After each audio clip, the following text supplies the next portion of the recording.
After 4 years together, my fiancé Nathan looked me in the eyes and told me, "You're not worthy of being my wife. I think I can find someone better." I didn't cry. I didn't scream. I just laughed.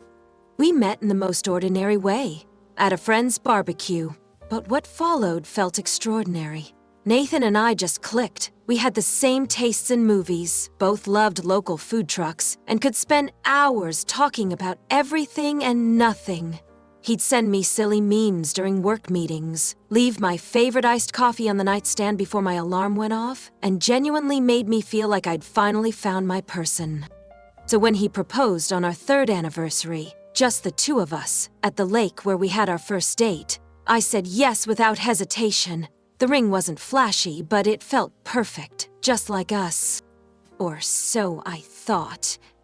6 months after we got engaged, things began to change. Subtly at first. He started making offhand comments like, "That dress would look better if you toned up a bit. Or maybe try something more sophisticated with your hair." I'd laugh it off, but they kept coming. Comments about my ambitions, my job, even my family. He'd interrupt me in front of his friends to correct me on random facts. He once told me my family was too simple for the kind of life he wanted. At the time, I didn't realize it was emotional erosion. I thought I just needed to rise to his standards. So I started changing. New wardrobe, new haircut, longer work hours. I even signed up for online classes because he said I needed to be more cultured. Looking back, it's hard to believe how much of myself I chipped away just to be what he wanted. The breaking point came 3 months before the wedding. We were going over final details when he made a dig about my dress. A dress he hadn't even seen. "My mom's just worried you'll pick something too expected," he said. "Not classy enough." I asked what he meant, and that's when he let loose. He told me he felt like he'd been settling, that I wasn't wife material, that his family had real concerns about me representing him in social circles. And then, the sentence I'll never forget. "You're not worthy of being my wife. I think I can find someone better." I stared at him, stunned. 4 years. 4 years of loving him, building a life, planning a future. And that was how he saw me? I laughed, not to be cruel. It just burst out of me.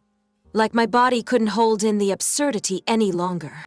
He looked confused, then angry. "What's so funny?" he snapped. I stood up, grabbed my purse, and told him he was right. We shouldn't get married, but not because I wasn't worthy. Because I deserved better than someone who spent every day making me feel like I wasn't enough. I walked out and went straight to my best friend Camille's apartment. The tears didn't come until later that night. 4 years is a long time. Letting go of a dream hurts. But underneath all the pain was a strange, unexpected relief. Like I'd been carrying a 100-pound backpack, and someone finally took it off. That night, I slept for the first time in weeks without grinding my teeth. And that's when I knew. Maybe my world wasn't ending. Maybe it was just beginning. Nathan didn't take it well. The text started almost immediately after I left.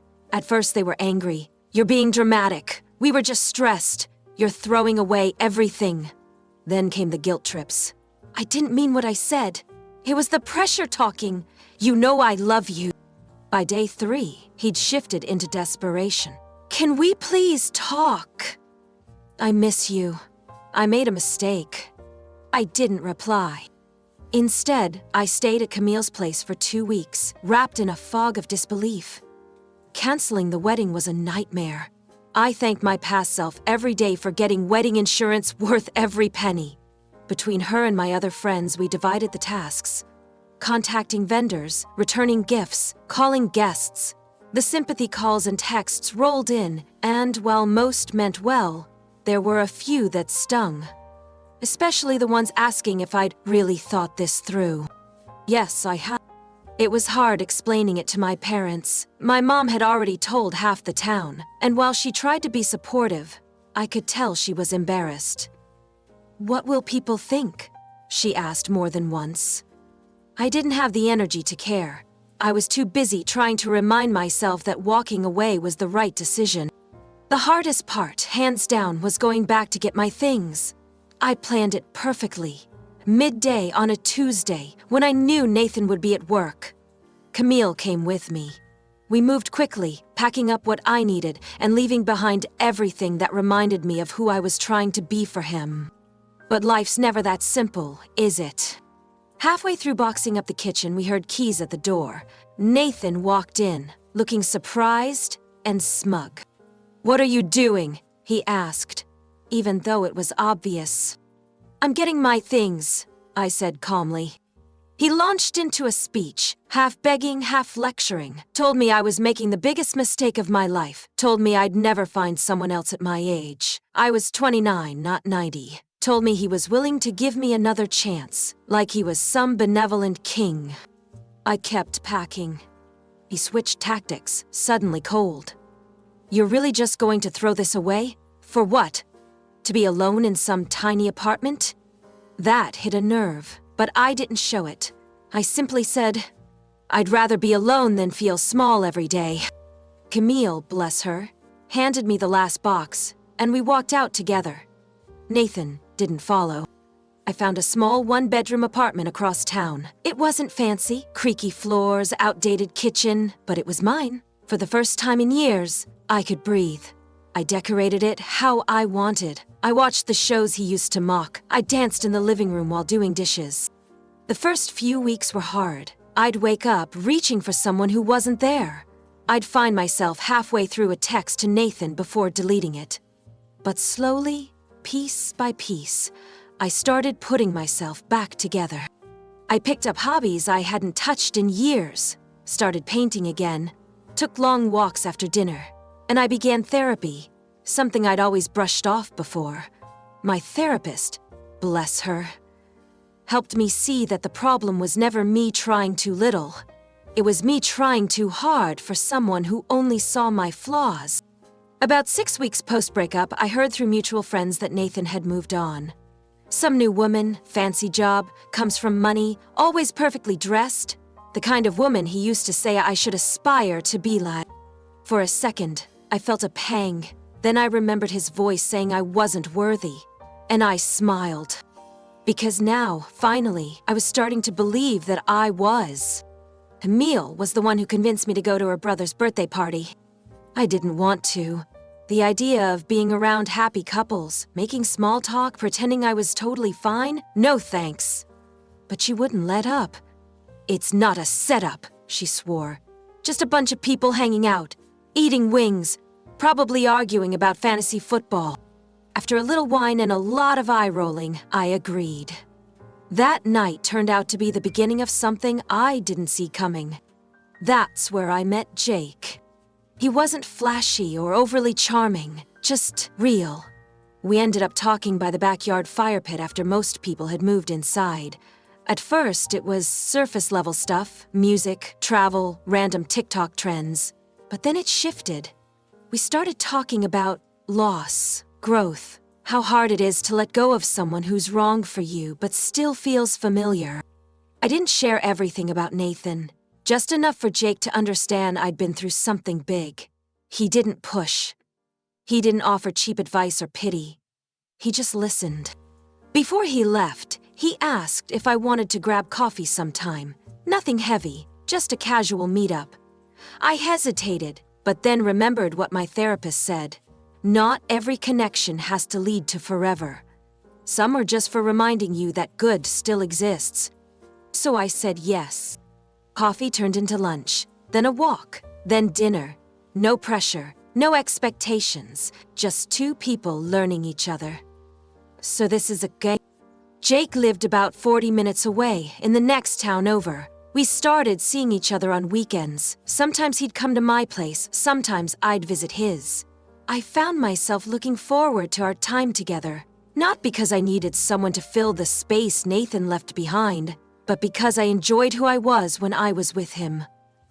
He asked questions no one had asked me before, not about where I saw myself in 5 years, but things like, what did you love doing as a kid? Or, what song makes you feel instantly safe? He remembered little things, like how I always added cinnamon to my coffee, or that I hated being called sweetheart in a condescending tone. He never once compared me to anyone, never hinted that I should change. For the first time in a long time, I felt seen. About 2 months in, we were making dinner together when my phone buzzed. It was a message from Nathan. I hadn't heard from him in weeks.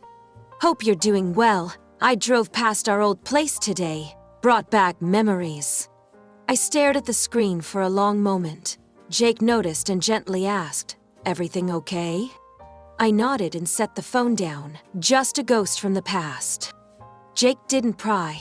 He didn't ask to see the message. He just said, "Well, if it's haunting you, I can get the metaphorical sage." I laughed, harder than I had in weeks. That night, lying next to him on the couch, his arm draped around me, I felt something I hadn't felt in years. Peace. Not butterflies, not fireworks, just quiet, steady warmth. I didn't know where things with Jake would go. I wasn't trying to rush anything, but I did know one thing for sure. Whatever was ahead, I was no longer looking back. It had been about 3 months since Jake and I started seeing each other regularly when it finally happened. I ran into Nathan. It was a random Sunday at Target. I was picking up cleaning supplies and almond milk. I turned down an aisle and there he was, standing next to a woman who looked like she stepped off a fashion magazine cover. I froze for half a second, then kept walking like it was just any other person from my past. He saw me, of course. Our eyes met. He gave a half smile, and I nodded politely before grabbing the first thing I could off the shelf. I think it was a 3-pack of sponges, and walking away. It should have rattled me. Months ago, it probably would have. But the strangest thing happened. I felt nothing. Not hurt, not bitter, just indifferent, like he was a stranger I used to know in another lifetime. Later that day, I got a message from him on Instagram. "Good to see you. You look well. Would love to catch up sometime, just as friends." I didn't reply. Instead, I showed the message to Jake while we were eating pizza on my balcony. He read it, raised his eyebrows, and said, "Do you want to catch up with him?" "Nope," I said, popping a bite of crust into my mouth. "Cool," he replied, like it was no big deal. And just like that, it wasn't. That's the thing about Jake. He never tried to control the situation. He didn't get jealous or possessive. He trusted me. And that made me trust myself. Our weekends together turned into something deeper. We started talking about future plans, not in a heavy, pressured way, but just casual conversations. What kind of place we'd live in if we ever moved in together. What kind of dog we'd get. We joked about getting a golden retriever and naming him Meatball. At some point, without even realizing it, Jake had become a part of my routine. And my peace.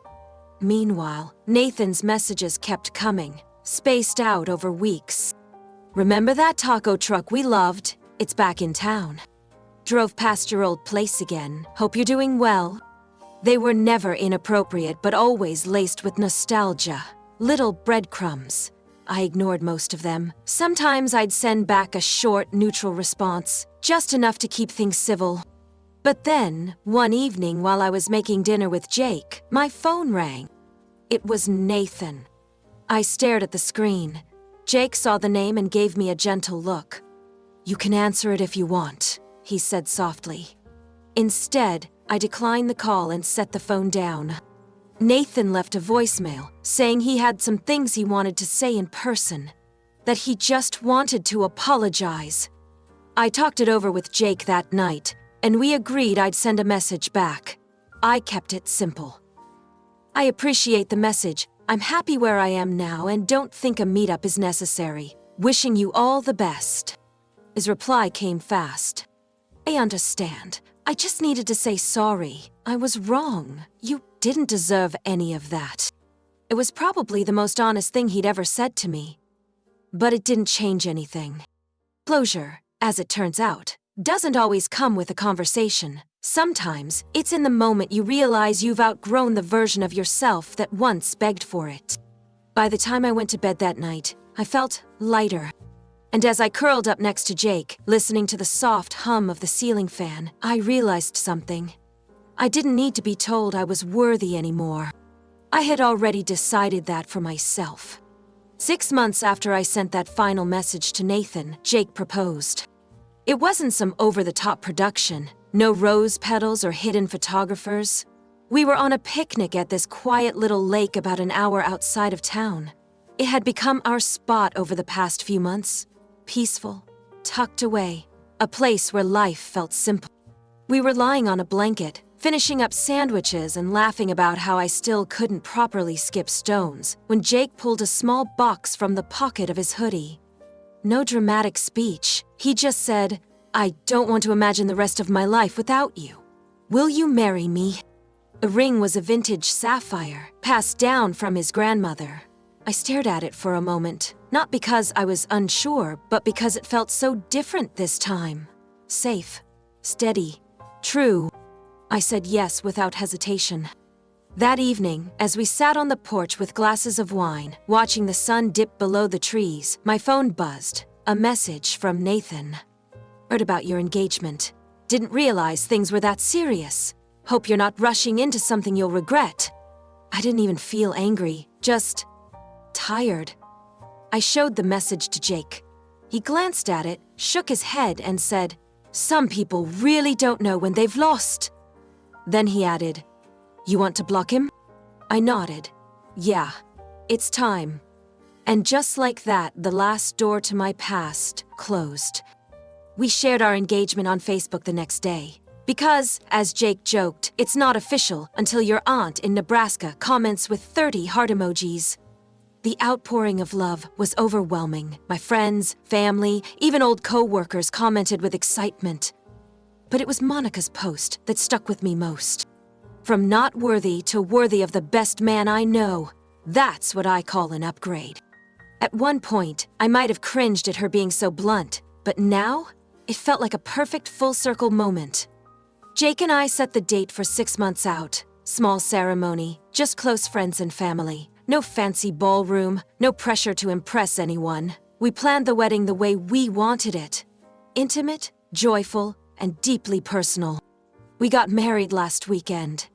It rained that morning, light and steady, like a blessing from above. My veil snagged on a rose bush during pictures. Jake's nephew loudly declared he had to pee right in the middle of our vows. And still, it was perfect.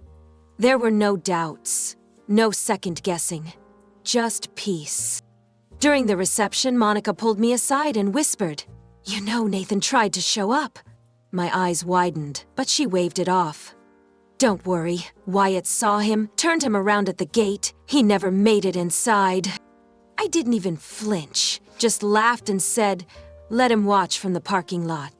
That night, as Jake and I danced to our favorite song under the string lights, I felt more loved, more grounded, more me than I ever had before. Because this time, I wasn't trying to prove my worth. I was just living it.